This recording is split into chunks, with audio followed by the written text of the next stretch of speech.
Welcome to Career View. This is the podcast where we ask questions students want to know when it comes to pursuing a career path. I'm your host, Nirajit Sharmal, and each episode I will ask questions on behalf of students across the country from secondary schools and universities what they want to know when it comes to pursuing their dream job. For this episode, we'll be asking our top questions that have been submitted by students on our Career View website who are very curious and passionate about the natural environment. Today, we're joined by 25-year-old environmental consultant Hannah Nichol, who currently works as part of the environmental approvals team at Jacobs, where her main tasks look at very detailed environmental plans, conduct impact studies, and also do compliance reporting. I'm very excited about this one, so let's get into it.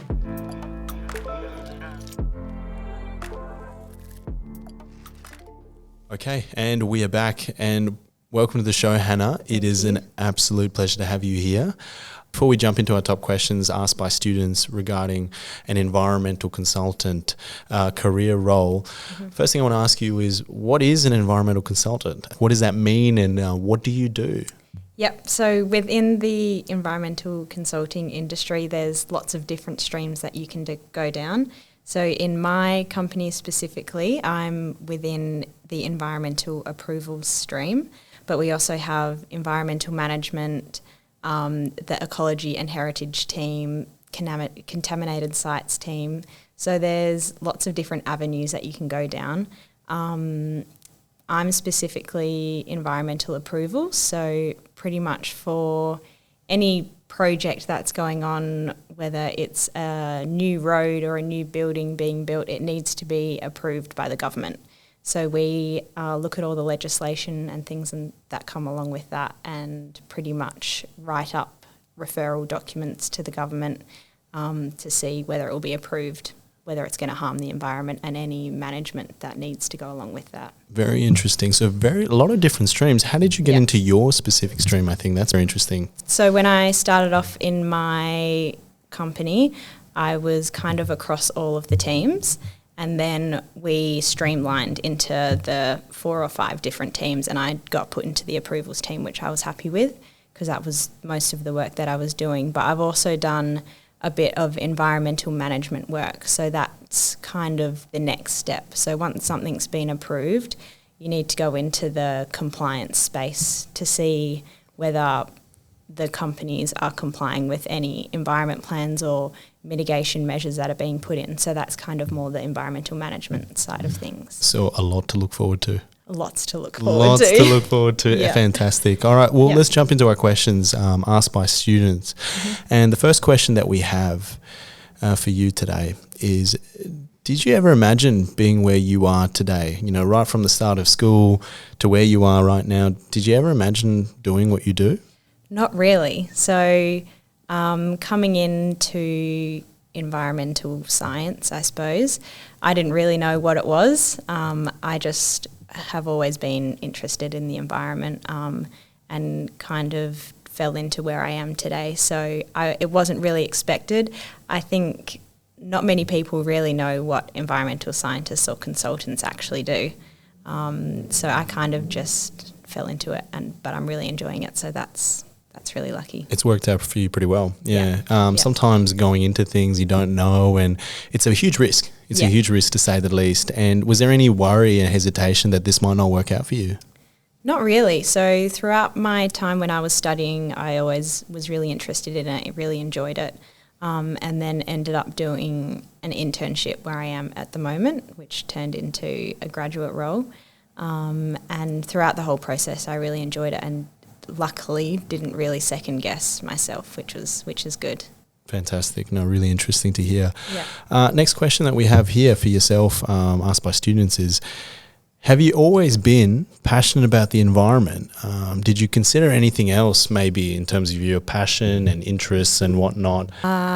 Yes, I have always been passionate about the environment firstly. I remember first learning about climate change and things like that in primary school and really being fascinated by it all.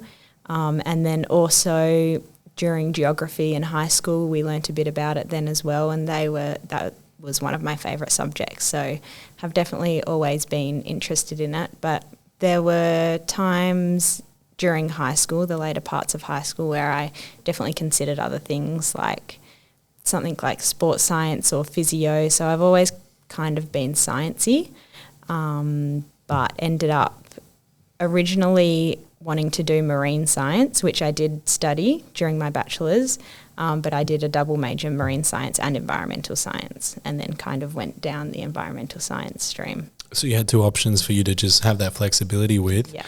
And why, what about marine science didn't really fit with you and more towards the environmental science work? Yeah, so I found a lot of the marine science stuff was lots of research, which I was a bit interested in. I ended up doing my thesis in marine science for my master's, but then after that kind of found that I had enough of uni at that stage and wanted to move on into industry and consultancy instead. I guess more practical, to say the least. Yeah, more hands-on. Yeah. Interesting.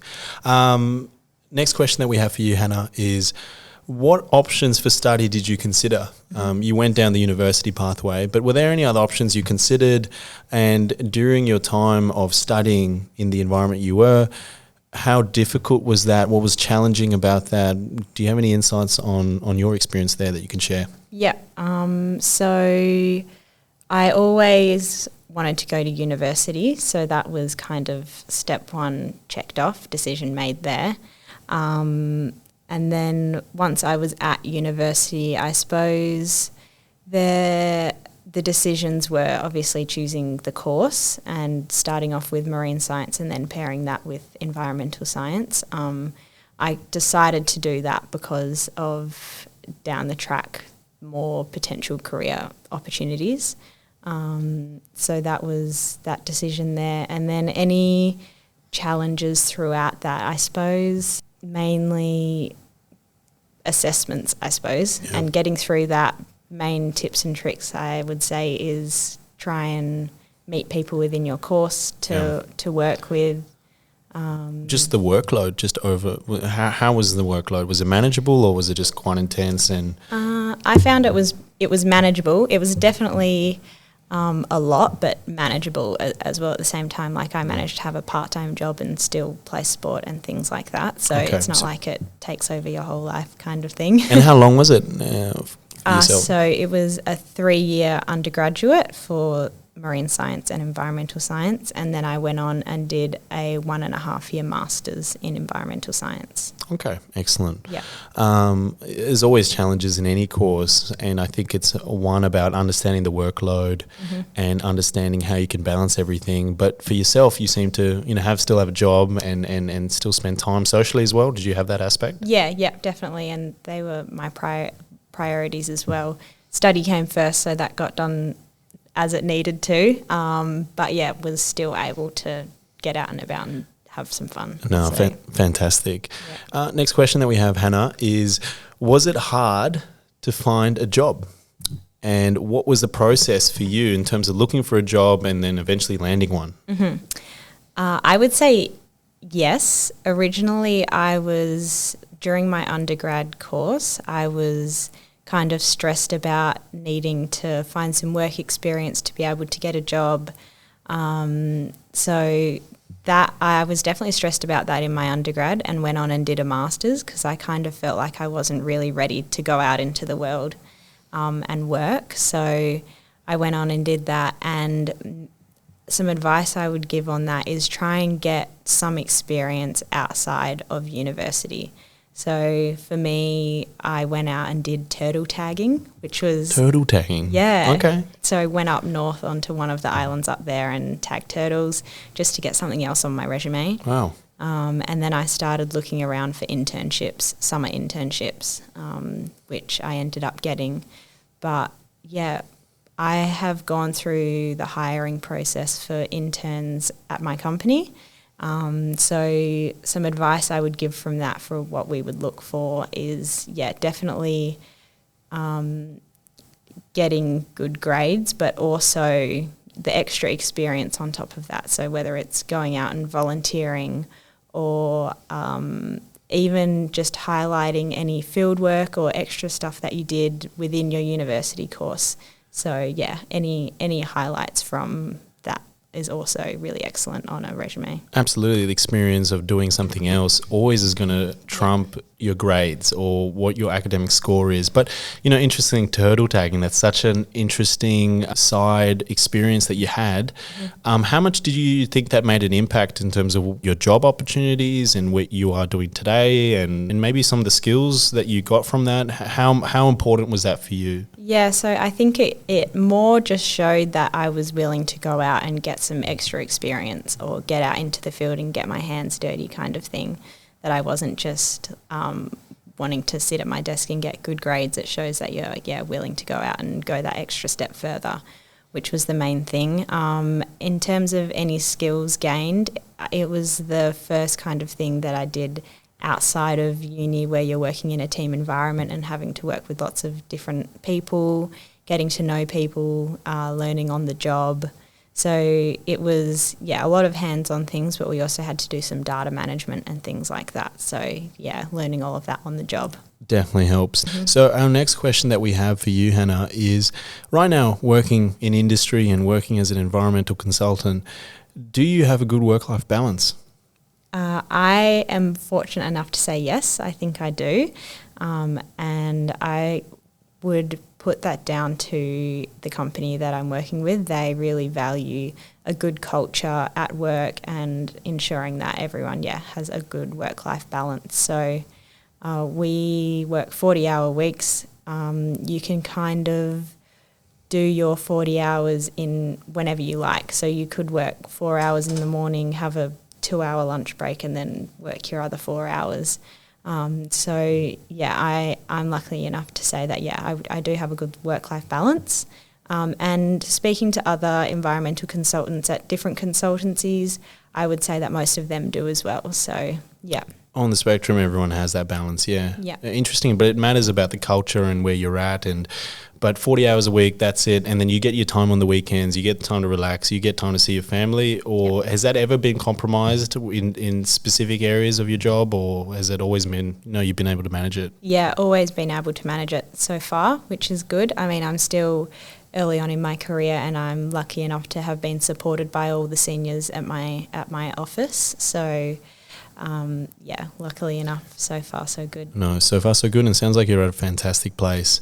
Next question, Hannah, and this was a very popular question among students, is does your job pay well? And remember, this is very subjective in terms of salary and pay, and it's about suiting your lifestyle, but for you, does your job pay well? Yeah, for what I need right now, it does the job, it pays well. And it's good knowing that it's only going up from here. There's room for improvement. We have pretty specific key performance indicators that we need to hit to know when we can get promoted into the next role. So it's pretty clear about what you need to be doing if you want to step up and then get that pay rise. So, but right now where I'm at, I'm happy with what I'm being paid. No, that's great to know. Was there a base salary or base expectation that was informative for yourself in terms of making a decision in this career role? Yeah. So I think if you look it up, then there's answers out there. But when I was going in, I started off in an internship role. So I was able to look at the market value and see whether my company was paying at that rate. So and then information's available, and you could look at that, and you did that comparison there. And really important advice for those listeners out there: if you're finishing university and you're looking at jobs and you're looking at opportunities, it's really important to do your research, to do your homework, and to understand what exactly you should be looking at in expectations, even when you're starting off in your career. Very interesting to hear. So next question that we have is regarding travel. Do you get to travel much? And what opportunities are you aware of in terms of any kind of travel, whether it be internationally and even here interstate? Within my work at the moment? Yep. So there have been opportunities in the last couple of years that I've been working at my company. Unfortunately, because of COVID, those were cancelled. But definitely I know people within my field mostly getting to travel within the state, within WA, doing different kinds of work. I my opportunity that I had was to travel to Darwin, which would have been very cool, but unfortunately because of what was going on in the world at the time, that got cancelled. But yeah, definitely going forward, there are opportunities to travel, mainly within Australia though, nothing really international. Okay, but Australia, and how frequent would you say the travel would be? Is it purely based on the nature and assignment of the project that you're doing, or is it quite frequent?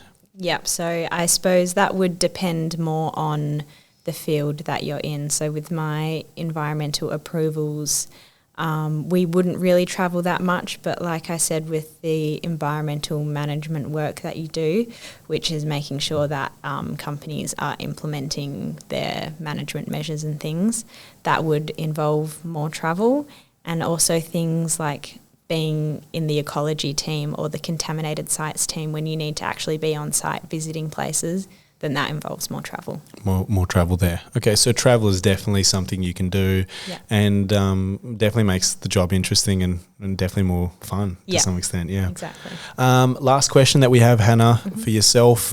What are the most important skills for the job that you do right now? And based on those skills, how can a student start developing and preparing and building towards those skills if they want to become an environmental consultant like yourself one day? I would say teamwork is definitely one of the biggest things. Being able to work in a team environment and get in from where I'm at in my career at the moment, so early stages of my career, is take instructions from those that have more experience and be able to implement them. So yeah, working in a team environment is definitely important. You're never working by yourself.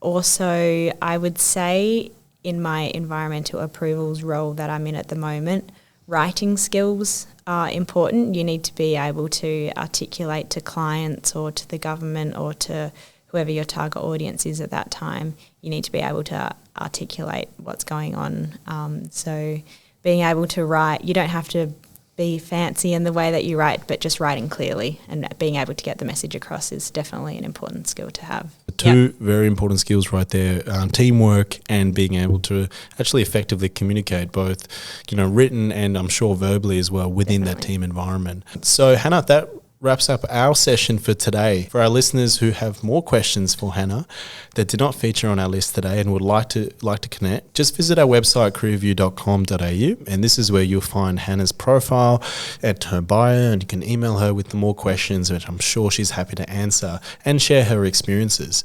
And with every episode, please don't forget to submit any other questions that you may want to have for environmental consultants.